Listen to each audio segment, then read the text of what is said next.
Everyone hear me okay? I'll probably get started in a bit. I'm gonna give people some time to trickle in.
Okay, I'm gonna go ahead and get started.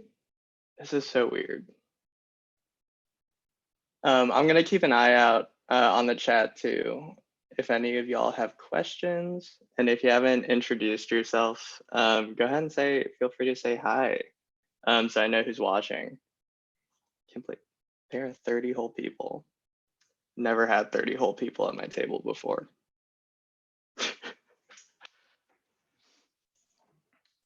Okay, all right, so let's get started. So my first campaign was for Scripps National Spelling Bee, and kind of whenever my partner and I were thinking about this, we did some research and we learned that most spelling bee viewers weren't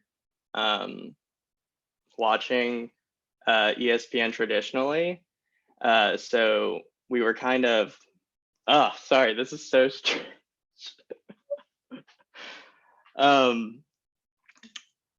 So the spelling bee every year is aired on ESPN, yet like traditional viewers of ESPN don't even know that. And we thought that was a really interesting story. So we kind of wanted to draw comparisons to how hardcore the spelling bee could be when you think about it in sports terms. So the tagline we came up with was buzzworthy. And for example, some headlines are: the difference between champ and chump is a single letter. Having a completion percentage would suggest that they occasionally miss. Clutch is navigating the nuances of German-derived Yiddish in under 2 minutes.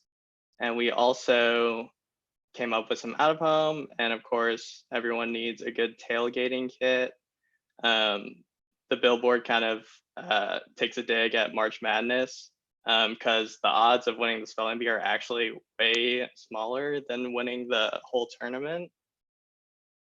We have jerseys, we have foam fingers, and who doesn't want to wield the power of the bell that sends poor children home? So, and on this campaign, my art director was Martha Gill, who is not a student here, but she has a big girl job, which is awesome.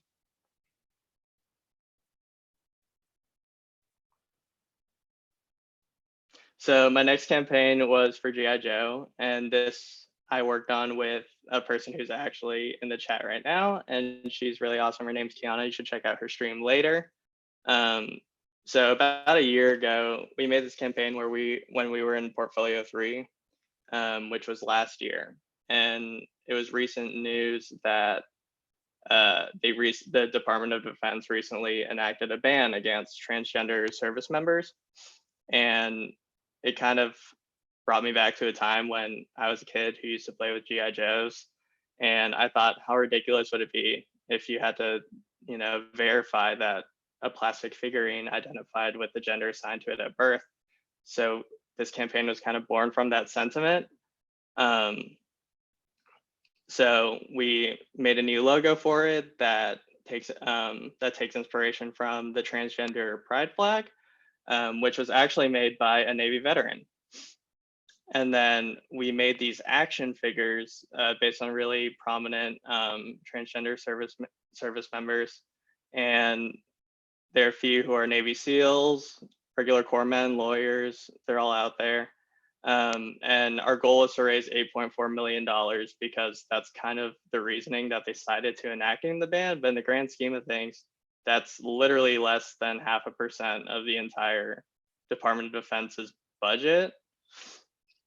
And then we came up with a packaging redesign. Hold on, sorry, I have the chat on my phone on the side, and it's also going crazy. But yeah, we have a packaging redesign. And basically, we kind of wanted to create these sensationalized biographies that you would find on action figure packaging. So we created these like kind of these like fake roles, like label demolitions expert, or frontline communications team, or red tape navigation unit, and we wrote biographies for all of these service members. And then we have this website component as well, which is where we would track the money that we're making off the sale of these action figures. And all the money would go to Sparta, which is a nonprofit that supports transgender military members. And then we'd encourage people to sign the petition to stop the ban as well. On Instagram, we have kind of these comic strip-esque social posts. And then we also created some outdoor posters that take inspiration from really famous military propaganda from history.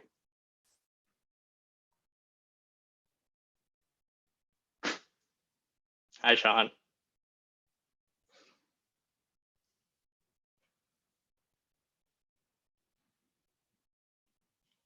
So my next campaign is for Tiny Desk Concerts. And if you haven't seen them before, it's a concert series that NPR does online. And the only stipulation for the performances is all your music equipment has to fit behind the desk. So because these artists have to simplify their setups, they bring these performances that are really raw and stripped down and intimate. And we really wanted to highlight these with these print ads. This is probably one of my favorite headlines that I've written. It's "Be Where Hearts Bleed and Noses Don't," and the tagline for this campaign is "Listen Closely." This headline is "See your favorite artist in a new fluorescent light." And this one is "So close you can be touched by them." And the art direction for these print ads was done by Minya, who will be on the stream later as well. And then we also have some extra components to the campaign. We have these Spotify Listen Closely streams where we would let artists geofence areas that were significant to them and have like exclusive, maybe like live versions of their songs that you can only access by going to that geofenced area. And we also have some Beyond the Lyrics extensions where they would provide commentary. And this is a feature personally I would use a lot. But a Listen Closely that lets you kind of anonymously see what other people in like the coffee shop are listening to or on the bus. And we also have an interview series as well.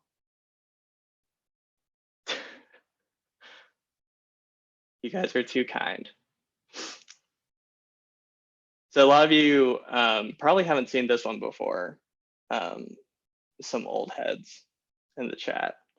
But this is a campaign that Hayes and I did in Digital Portfolio, and it was for the Young Ones competition. And the Vans brief was essentially communicate that Vans Pro Classics are high performance, durable, modern skate shoes, hiding underneath classic beloved silhouettes. And the idea was that these pro shoes should be exclusively for pros, because these days you kind of see Vans just on everyone, no matter if they skate or not. So we would make people have to earn the right to buy these shoes, and I will go ahead and play the video for y'all. Back then, rocking Thrasher hoodies and Vans while not knowing how to skate made you a poser. But now, that's just fashion. Like Chuck Taylor's not seeing much action on the basketball court, Vans Classics have become a lifestyle shoe. So to separate the Pro Classics from their lifestyle counterparts, we're making a pros only version that you have to earn the right to buy. This is the Proser Challenge. We'll start by making a TikTok account for every member of the Vans skate team, and we'll verify each one of their profiles with a new pros only badge. To earn your shoes, show off your gnarliest trick and use hashtag Proser Challenge and hashtag team with the city you're reppin'. Pros will vouch for their favorite submissions by commenting this set phrase, which a bot will recognize along with their badge. And if the submission's yours, you'll become verified too, and get DM'd a link to Vans.com where you can access your exclusive Pro Classics that flex your new status and your new team. Now that you're a pro, you'll be able to vouch for another exceptional skater by using the phrase The submissions of verified pros will be featured on the first ever Vans TikTok account, where we'll introduce the brand to this new platform for skate content. Finally, on Vans.com, there'll be an interactive map where you can see every city's pro roster and reel made of their submissions. From now on, it'll be easy to see whose classics are used for looking good and whose classics are used for looking good while also popping a sick nollie tray flip. Because everyone can wear the classics, but not everyone's a pro.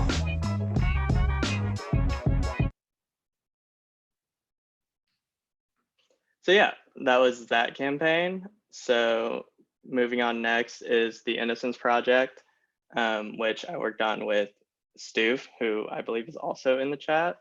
So if you don't know what the Innocence Project is, it's a nonprofit that uses DNA testing to exonerate those who have been wrongfully convicted. And I think Netflix actually has a series now that kind of covers this nonprofit. It's called the Innocence Files. I still need to watch it.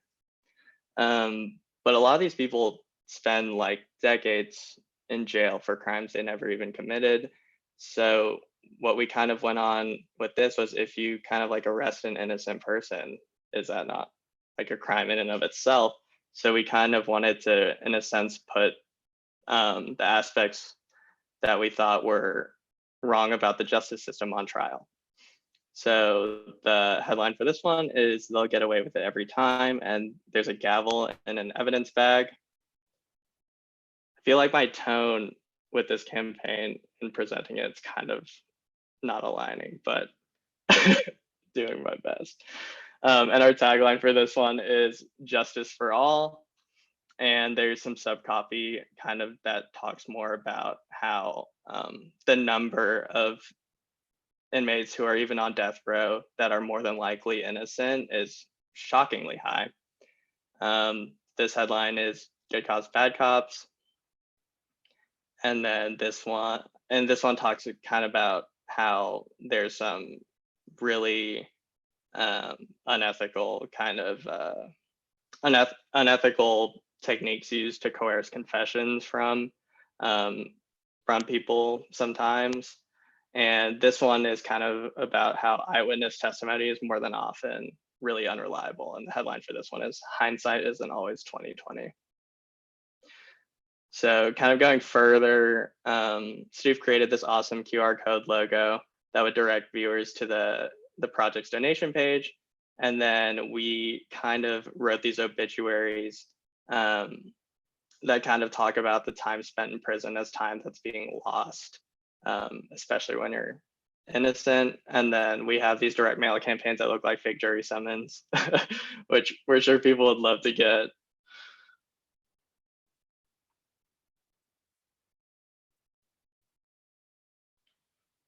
And lastly, this is a campaign for, well, not lastly, I actually have some other stuff that I'm going to talk about. But this campaign is for Major League Soccer. And upon some further research, my partner and I thought it was really funny how in America, the most popular sports are sports that we invent. But in a way, we kind of invented soccer as well, if you just kind of think about it that way. Because before the MLS, professional soccer really didn't exist anywhere else in the world. So the tagline we came up with for this campaign was "The Founders of Soccer." And we kind of wanted to depict these like really integral moments in America's history and rebrand them, because what's more kind of American than rebranding something that already exists? So this headline's "After months at sea, they were free to practice their own sport. They went west in search of a name that wasn't taken. Every tie to their oppressor was severed that day." And we also, of course, had to write our own Declaration of Independence. And with the invention of sport, obviously comes some historical landmarks. So we made these fake historical landmarkers, just talking about how the first game of soccer or the first headquarters for the first soccer league in the world. So another thing you might see today, so technically we're not supposed to publish these DNAD submissions on our website yet, but we have, a lot of us have them unlisted and behind password protected site. So if you want the password, feel free to schedule a meeting with me in my Calendly or shoot me an email, and I'd be more than happy to send that to you. So these are obviously made for the upcoming New Blood competition, and the brief, oh, this campaign's for Durex, so sorry. This campaign's for Durex, and the brief was to fight for diverse representation and empowerment in sex for disabled people. And our idea was with this was kind of like the hookup culture amongst Olympians is constantly the subject of public fascination. Naturally, when you have a congregation of really athletic and really good looking people, they tend to hook up a lot. But that hookup culture, wasn't really there for Paralympians either. And we thought maybe it was because it just wasn't something that was accessible. So I'll go ahead and play this video for you as well. The Olympics are captivating for many reasons. Superhuman athleticism, raw emotion, and of course, sex. The Paralympics are captivating for many of the same reasons, but when it comes to sex, the conversation is non-existent. At Tokyo 2021, Durex wants to change that. Welcome to the Durex Motel, an all-disability, accessible motel in the Olympic Village, where Paralympians can, well... Durex will partner with popular dating apps like Tinder, Grindr, and Bumble to create toggleable UIs, greatly improving accessibility for those with motor, intellectual, and visual disabilities. Athletes who mutually agree to meet up at the #DM in their direct messages get room keys instantly added to their Apple Wallet or Google Pay app. Once inside, they'll be greeted by a receptionist who's also a registered nurse. That'll check them in with their athlete ID badge. Finally, in their rooms, they'll find anything they might need or want to have a fun, exciting, and real experience. By showing that when accessible, Paralympians want, have, and enjoy sex, just like their able-bodied counterparts. Durex can take a stand in destigmatizing the disabled sex space and make these champions of disabled empowerment also champions of disabled sexual prowess.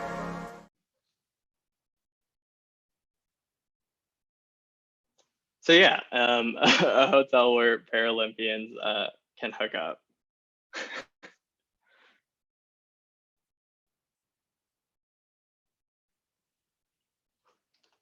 All right, so lastly, I have a campaign that I worked with Kiana on again. And this is also for the upcoming New Blood competition. And this was for Barclays, the British bank. And the brief was use technology and innovation to develop a new digital experience, service, or tool that bridges the gap between money and mental health.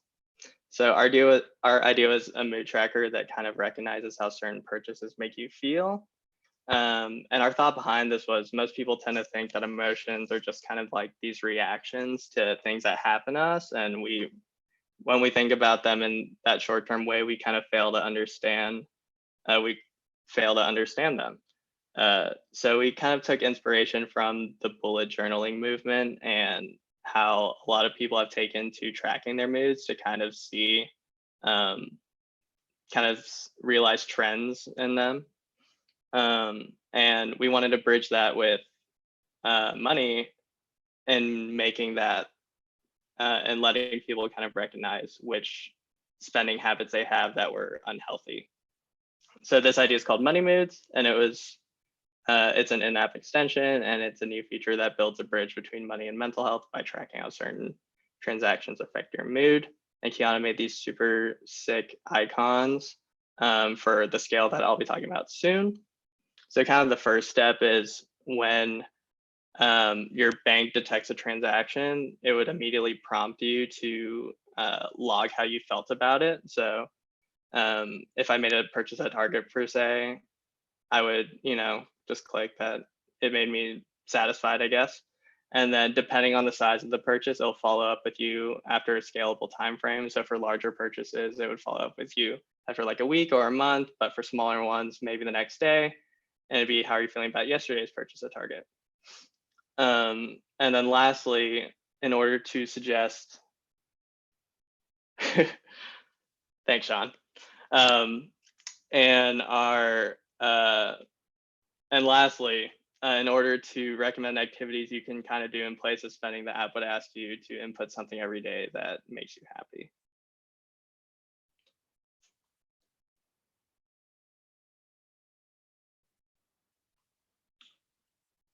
So throughout the week, you'll kind of be sent these encouraging push notifications that, I'm so sorry, I think that slide was out of order. My bad. So kind of at the end of every week, we'd have this digest and it would continuously compile your data. And then it'll give you a comprehensive look at like kind of what the apps recognize. So here we have this this graph that compiles and shows all your moods for the week. And then, for example, retail therapy isn't therapeutic for long. If it's noticed a pattern between like your purchases at Target, like if they start happy and maybe a few days later you're like, oh, you're kind of feeling some buyer's remorse about it, it would suggest that you maybe set a limit on spending in that category. Or if coffee is something that constantly makes you happy and you've input that contributing to your savings is an activity that also makes you happy, it would make a suggestion like, for every coffee purchase, would you like to round up the dollar and add to your savings? And this is the right word now. And throughout the week, the app would give you these encouraging push notifications. Like we've noticed a decrease in average amount spent per week and an increase in overall mood, keep it up, or you're on track to save $50 extra. Maybe treat yourself to an arts and crafts purchase, a category that always seems to make you happy. And lastly, we have this at a glance. So the homepage of Money Moods would constantly feature this infographic of your mood associations with different purchase categories, like ice cream, home improvement. And the icons displayed would show the categories you most frequently spend in. And as you spend less, they'll fade away. So the goal is to maintain the ones that are green or turn ones that aren't green and make them green, both indicating like a healthy relationship with your spending habits. Because we're not trying to say all spending is bad. We're just trying to say that you should spend on things that truly make you happy. And these would be shareable assets that can go on your social as well. And we also have this kind of a step-by-step walkthrough, which I will show you as well. After a transaction is made, the app prompts users to input how it made them feel, with the options being sad, discontent, indifferent, satisfied, and happy. And depending on the size of the purchase, the app will follow up at a later date to see if their feelings have changed. For larger purchases, the follow-up could happen after a month. For small to regular day-to-day purchases, the follow-up could happen as soon as the next day or up to a week later. Lastly, in order to recommend activities you can do in place of spending, the app asks you every day to input something you did that made you happy. The app continuously compiles your data, and at the end of the week, gives you a digest that's a comprehensive look at what it's noticed. The opening graphic displays all of the feelings you've logged for the week, and after that, the app gives you its recommendations based on your data. For example, if your purchases in retail tend to be logged as happy immediately after, but indifferent, discontent, or even sad in the follow-up, that might make you a recommendation like setting a limit on retail spending. Further, if buying coffee seems to make you happy both after purchase and in the follow-up, and you input that adding to your savings was something that made you happy, the app might recommend rounding up the dollar of every coffee to add to your savings. Throughout the week, the app also sends you encouraging push notifications that clue you in on healthy spending habits, like going for walks when you feel the urge to spend out of boredom, or just letting you know you're doing a good job. And lastly, the homepage of Money Moods features your at a glance, which shows your overall progress in shaping a healthy relationship with your spending habits. The icons displayed show the categories you most frequently spend in, and as you spend less in a category, it'll gradually fade away. Your goal is to keep the ones that are already green, or try and turn ones that aren't green, indicating that while you are still spending, you're at least spending on things that truly make you happy. So yeah, voiceover for that one, courtesy of Kiana, of course. And that's honestly kind of everything I have to show for today. Um, if you guys have any like closing questions, please leave them in chat. I'll probably stay on for a little bit longer. Um, I can talk about some other parts of my website. I kind of added this Easter egg in if you guys haven't seen it, but it's kind of like the it's kind of like my long bio. And yes, there are baby pictures on it.